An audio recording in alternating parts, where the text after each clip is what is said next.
যারা উপস্থিত হয়েছে, আজকে থেকে আপনার ছেলে মেয়ে কোথায় আছে সন্ধ্যার পরে যদি ছাত্র হয়ে থাকে, যদি ছাত্রী হয়ে থাকে, সে লেখাপড়া করছে কিনা একটু খবর নেবেন, তাহলেই দেখবেন আপনার ছেলে মেয়ে কি ভালো হয়ে গেছে।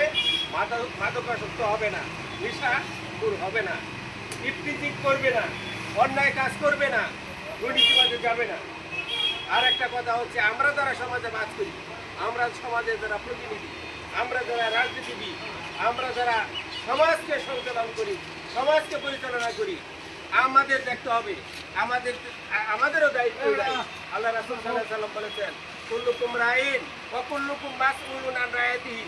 আমি যে আমার সমাজের প্রতিনিধি, আমি সমাজের যে প্রধান এবং আমি পরিবারের যে প্রধান, আমি কিন্তু রাখাল। আমি এই রাখালের দায়িত্ব যদি পালন না করি, পরিবারের দায়িত্ব যদি পালন না করি, সমাজের দায়িত্ব যদি পালন না করি, কে কোথায় কি অঘটন ঘটাচ্ছে, কে কোথায় অন্যায়